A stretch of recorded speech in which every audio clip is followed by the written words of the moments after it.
तो आइए रूबरू होते हैं। तो आपका इस्तकबाल है इस शो के अंदर जीवा शेख जी। सबसे पहले और हमारे दर्शक भी ये जानना चाहेंगे कि जीवा शेख कहाँ से बिलोंग करती हैं और कैसे इस माया नगरी में उन्होंने पदार्पण किया और कैसे अपना कार्य कर रही हैं। जी सर, मैं अहमदाबाद से बिलोंग करती हूँ। मुझे बचपन से एक्टिंग का ना बहुत शौक था, लेकिन घर में पेरेंट्स मना करते थे। लेकिन अब पेरेंट्स साथ दे रहे हैं, इसलिए मैं आगे बढ़ी, ऑडिशन में दे रही हूँ। इसलिए क्योंकि मेरे पेरेंट्स मेरे साथ हैं। अगर वो मेरा साथ नहीं देते तो मैं ऑडिशन नहीं दे पाती। जैसा कि जीवा शेख, आपकी फैमिली का पहले थोड़ा सा ऑब्जेक्शन था, तो उसके बाद कैसे आपने उनको कैसे कन्विंस कैसे किया? सर, मेरे पेरेंट्स ने देखे मेरे को कितना लगाव हुआ है। उन्होंने मेरे को कहा भी कि कुछ दूसरा कर लो, लेकिन नहीं, मैंने कहा मेरे को एक्टिंग ही करनी है। पहले मम्मी को कन्विंस किया, फिर पापा को, वो लोग राज़ी हुए। इसलिए मैंने मुंबई में ऑडिशन देने शुरू करे ऑनलाइन। आपने जैसा बताया कि आप अहमदाबाद से बिलोंग करती हैं, तो अहमदाबाद से मुंबई का क्या मतलब तालमेल कैसे बिठाती हैं? आप यहाँ पे रहती हैं? नहीं सर, जब हमारा काम आता है या फ़ोन आता है तभी जमाते हैं। तब तो मतलब यानी कि बहुत ही डिफ़िकल्ट होता होगा। बहुत सर, क्योंकि मम्मी भी है ना, मतलब उनका भी काम है। मेरे जैसे अपना काम छोड़ के मेरे साथ आते हैं घड़ी में घड़ी। क्या मम्मी क्या काम करती हैं? मेरी मम्मी बीसी चलाती हैं। अच्छा, तो मतलब इतनी पेमेंट मिलती है कि आप अप डाउन कर सकें? नहीं सर, अभी इतनी पेमेंट नहीं मिलती है, लेकिन अभी शुरुआत है इसलिए। क्या बात है, जीवा शेख की इस डेडिकेशन के लिए मैं सलाम करता हूँ। अच्छा, समस्याएं जो है वो संघर्ष पैदा करती हैं। जी सर। तो आपके सामने समस्या ये है कि अहमदाबाद से ऑन द वे मुंबई आना और मुंबई आकर के अपना काम करना, फिर अहमदाबाद वापस जाना। तो एक इसको समस्या समझती हैं या इसको संघर्ष समझ करके आप आगे बढ़ना चाहते हैं? सर, मैं ना इसे समस्या समझती हूँ, बाकी का ये समझती हूँ कि अभी हम जा रहे आ रहे तो मेरे लिए अच्छा है। करेंगे हम तो ही हम आगे बढ़ेंगे, अगर करेंगे नहीं, पीछे हटेंगे तो हम आगे कैसे बढ़ेंगे, ये सोच के मैं आती हूँ। क्या बात है जीवा शेख, आपको मेरा सलाम है और पब्लिक का भी आपको सलाम है। आपके जज्बे को सलाम करता हूँ मैं। और ऐसी ही शख्सियत के साथ फिर भरतराज किसी दिन आपको आपके सामने रूबरू कराऊंगा, एक ऐसी ही शख्सियत के साथ जो इतनी छोटी सी नन्ही सी बच्ची, इसके अंदर जज्बा भरा हुआ है। वो ये बता रही है कि मुंबई शहर में, मुंबई जैसे शहर के अंदर अपॉर्चुनिटीज़ की भरमार है और वो अपॉर्चुनिटी उसको मिलेगी। उसका ये यकीदा है, उसको यकीन है।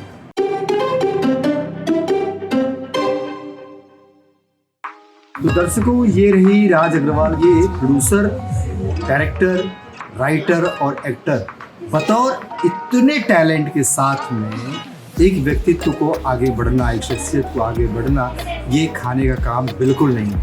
तो आइए उनसे ही रूबरू होते हैं और उनसे ही जानते हैं कि इतने टैलेंट को वो कैसे संभालते हैं। इसे बहुत भारी भरकम है। आपका स्वागत है राज अग्रवाल जी। नमस्कार। सबसे पहले राज अग्रवाल जी, मैं ये जानना चाहूँगा और पब्लिक समस्या की पब्लिक भी जानना चाहेगी कि आप कहाँ से बिलोंग करते हैं और कैसे आपका यहाँ आगमन हुआ? देखिए, बात ऐसी है, मेरा जन्म जो हुआ है राजस्थान का है और मैं बेसिकली राजस्थान का ही हूँ।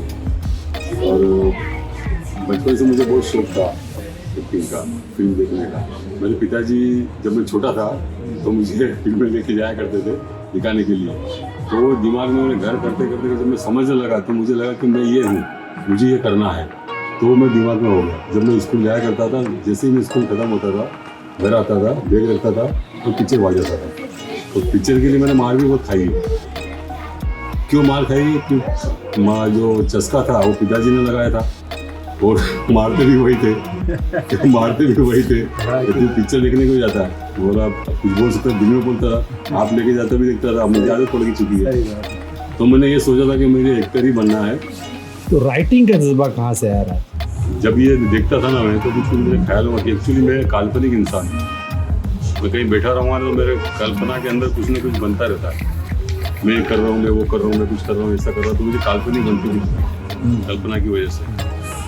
काल्पनिक होने की वजह से तो मुझे सब दिमाग में आता रहता था। फिर मैंने लिखना शुरू किया 2 लोगों को बताया, लेकिन वो आगे बन नहीं पाया। लेकिन मैं कुछ करना चाहता था, किया मैंने, अभी भी लिखी रखी मेरे पास, और 2-3 शॉर्ट मूवी बनी उसके ऊपर से।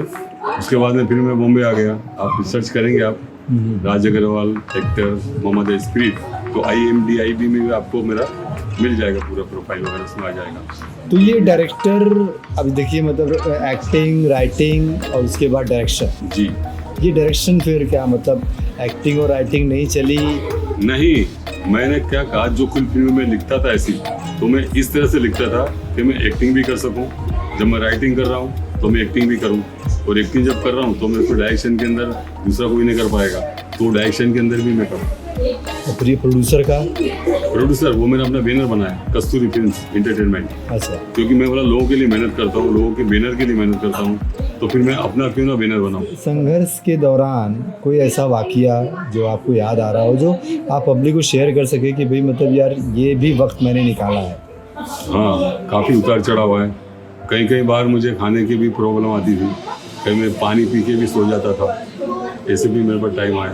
और कभी कहीं मिलने जाना है, अब जेब में मेरे पास 10 रुपये हैं, तो मैं क्या करता था, अगर 10 रुपये मैं बस में लगा दूंगा तो प्रॉब्लम आ जाएगी, तो मैं चल के जाता था। वो आगे जाके बैठता था, चाय पीता था, कटिंग चाय पीने के बाद फिर थोड़ी एनर्जी आती थी, फिर निकलता था। आप यकीन नहीं मानेंगे, मैं कितनी बार बोरीवली से अंधेरी चल के भी गया हूँ, अंधेरी से बोरीवली चल के भी गया हूँ, बोरीवली से मैं अंधेरी ये शायद ईस्ट में उधर चल के गया हूँ, कितने स्टूडियो में चल के गया हूँ, RK स्टूडियो तक में चल के गया हूँ। वो जोश था कि मुझे कुछ करना है, वो पावर मिलती थी, कुछ करना है, एक्टिंग करना है, तो वो पावर मिलती थी मुझे, बाकी दूसरी कोई पावर थी नहीं। कभी खाना मिलता था, कभी नहीं मिलता था, कभी पैसे में बचा लेता था कि अगर आज खाऊं तो कल क्या करूँगा, उस हिसाब से भी मैं काम करता था। जहाँ तक राज अग्रवाल जी ने अपने संघर्ष में जीवन के बारे में थोड़ी झलक दी, कुछ बातें होती हैं जो बताई नहीं जाती, कुछ दर्द होते हैं जो छुपाए रखना ही अच्छा होता है। इसी के साथ राज अग्रवाल जी की थोड़ी सी झलक मिली है अगले प्रोजेक्ट में। जब भी उनका नया प्रोजेक्ट आएगा, इस मंच के माध्यम से मैं आपको हर प्रोजेक्ट के बारे में छोटी बड़ी बातें बताता रहूँगा।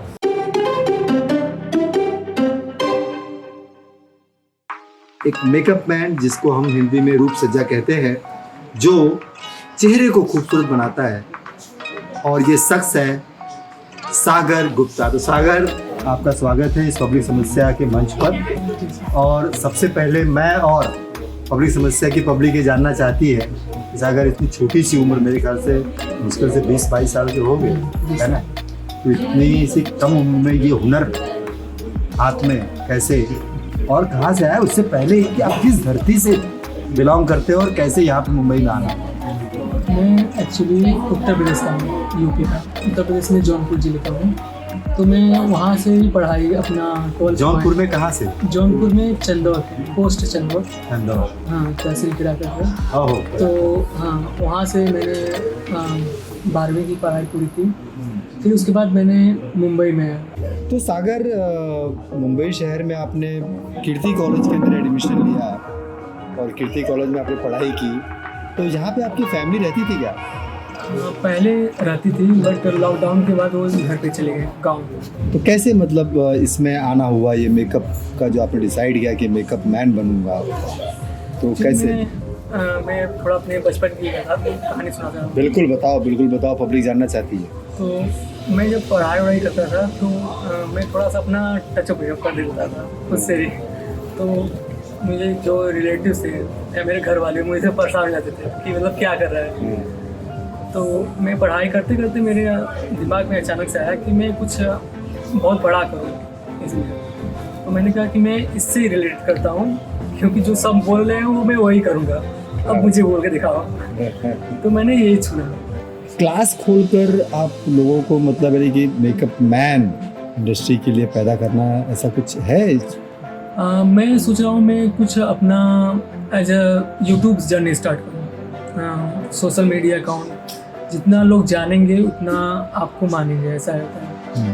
तो एक्चुअली इसमें नाम बहुत दिखता है। आप काम करो 50% और 50% तक आपका नाम होना चाहिए, ऐसा है। काम में एक्सपर्ट होना चाहिए और प्लस आपको दिखावा, मतलब आपको लोग जाने। जैसे मैंने भी सीखा, यूट्यूब से ही सीखा, मैंने कहीं और कोर्स नहीं किया है।